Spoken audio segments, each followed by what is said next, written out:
Welcome, नमस्कार, स्वागतम, आदाब। आप सभी दोस्तों को प्यार भरा नमस्कार। जैसे कि आप लोगों ने जो पिछले कार्यक्रमों में बहुत सारा प्यार दिया, उसके लिए आपको बहुत-बहुत बधाइयाँ। आज हमारे बीच हैं सीकर शहर की एक ऐसे व्यक्तित्व जिन्होंने अपने संघर्ष की गाथा खुद अपने हाथों से लिखी है। बहुत ही मेहनत करके, बहुत ही सजग बुद्धिमत्ता से, और इन्होंने जीवन के संघर्ष में बहुत सी कहानियों को खुद लिखा है। और आज ये पैसे से अध्यापिका हैं, हमारे बीच हैं बिंदु जैन। नमस्कार नमस्कार, जी। नमस्कार।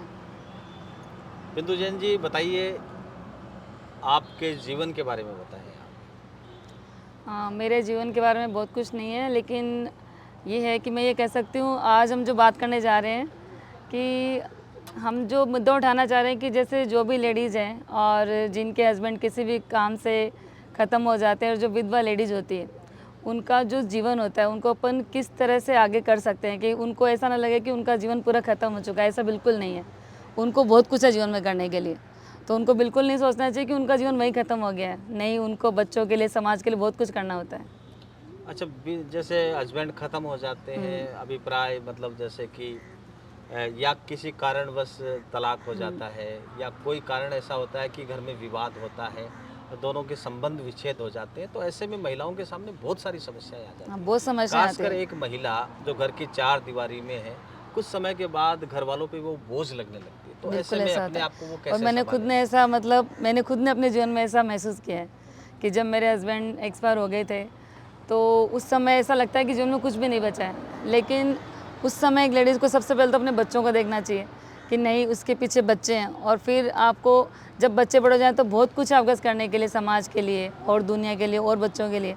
तो कभी भी ऐसा नहीं सोचना चाहिए कि अपना जीवन ख़त्म हो गया है, बल्कि हमेशा कुछ ना कुछ नया करने की सोचनी चाहिए। और जहाँ तक रही परिवार की बात, तो परिवार के लोग आपको ज़रूर कुछ कहेंगे, लेकिन जिस दिन आप कुछ बन के दिखा दोगे, तो सारे परिवार वाले, पूरी दुनिया आपके साथ हो जाएगी। ये मेरा ये मानना है। बहुत अच्छी बात कही। लेकिन ऐसे में जैसे एक महिला है, एक बालिका है, वो बचपन में सोचती कि सपनों का राजकुमार आएगा, शादी होंगी, और शादी होने के बाद जैसे कोई भी अप्रिय घटना घट जाती है, तो ऐसे में मतलब जीवन एक ठहर सा जाता है। हाँ, बिल्कुल आप तो सही ऐसे कह में आपने अपने आप को कैसे संभाला? सबसे पहले जैसे मैंने स्कूल पहले भी मैं करती थी, लेकिन बच्चे होने के बाद मैंने छोड़ दी थी। लेकिन जब मेरे जीवन में घटना घटी, तो मैंने दोबारा वहीं से स्टार्ट किया। तो मैंने वापस स्कूल जॉइन करी, अभी मैं स्कूल में पढ़ा रही हूँ। तो कहीं भी जब अपन घर से बाहर निकलते हैं, तो अपना ध्यान डाइवर्ट होता है और हमेशा कुछ पॉजिटिव सोचते हैं अपन। तो मेरा भी सबसे कहना है कि अगर कुछ ऐसा जीवन में होता है, तो आप रुको मत, बल्कि कुछ और करने की सोचो। तो अभी जैसे कहीं भी बाहर निकलते हैं, तो अपना आप ध्यान डाइवर्ट होगा, आपको पैसे की इनकम भी होगी। आप जब लोगों से मिलोगे, तो आपको और भी कुछ नया करने की इच्छा होगी। और अगर इनको लगता है कि मुझे कुछ, मान लो कोई पढ़े लिखे नहीं है, तो भी उनके लिए बहुत से काम है। वो जैसे बीमा क्षेत्र में जा सकते हैं, वहाँ बहुत पढ़ाई की ज़रूरत नहीं है। मैं साइड में इंश्योरेंस का काम भी करती हूँ। तो वहाँ पर आपको ज़्यादा एजुकेशन नहीं चाहिए, और आने वाले टाइम में बहुत डिमांड भी है। जैसे हेल्थ इंश्योरेंस को ले लो, अभी आजकल बहुत लोगों की डिमांड है कि वो अपना बीमा कराएं। तो ऐसी जो लेडीज़ हैं, वो एजुकेशन लाइन में जाए, नहीं पढ़ी लिखी है, तो अपना खुद का कोई बुटीक सेंटर भी खोल सकती है। आज ब्लाउज़ सिलने के लिए भी मतलब आप देख लो कि हर टेलर बिज़ी है। तो ऐसा मतलब लेडीज़ के लिए नहीं कि स्टॉप हो गया, कुछ भी काम कर सकती है। कोई भी एक काम आप लेके बैठिए, आपका मतलब बढ़ता जाएगा वो। अच्छा ये बिंदु, ये बताऊं कि जैसे आ, आप जैसे जब निराशा में थी, तो ऐसे में आपकी जो सहेलियां थी या सखी थी, तो उन सखियों का आपके जीवन पे क्या रहा? उन्होंने आपको संभाला, या कोऑपरेट किया, या साथ दिया, या उनका नज़रिया क्या रहा हस्बैंड के ख़त्म होने के बाद? मतलब ये ऐसा है कि जो फ्रेंड सर्किल होता है, वो आपका मतलब बहुत सपोर्ट करता है आपको। आपके मेंटल हेल्थ को देख लो या फाइनेंशियल देख लो, तो मेरी फ्रेंड्स ने मेरा बहुत सपोर्ट किया। इसके अलावा जो हमारा फैमिली बैकग्राउंड है, जो पीयर पक्ष है, सब ने मिलकर अगर आप सबके साथ बना के रखोगे, तो बहुत सपोर्ट मिलेगा। और हमेशा आपका फ्रेंड सर्किल मेरे हिसाब से होना ही चाहिए आपके, क्योंकि दोस्त आपको हर काम में सपोर्ट करते हैं।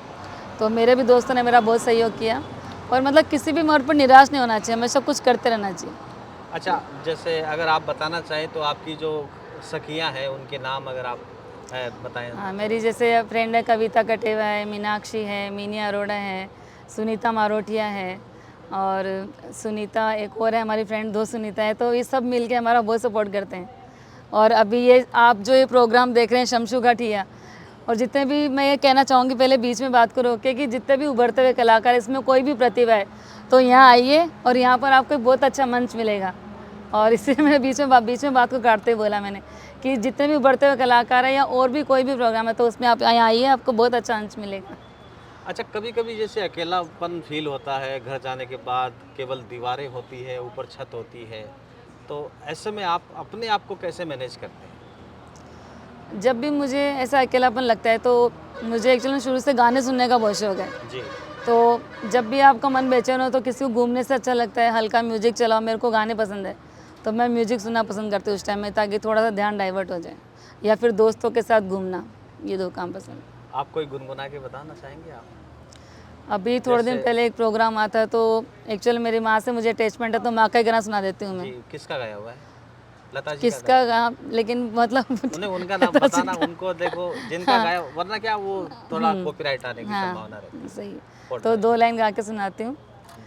तू कितनी अच्छी है, तू कितनी भोली है, प्यारी प्यारी है ओ माँ,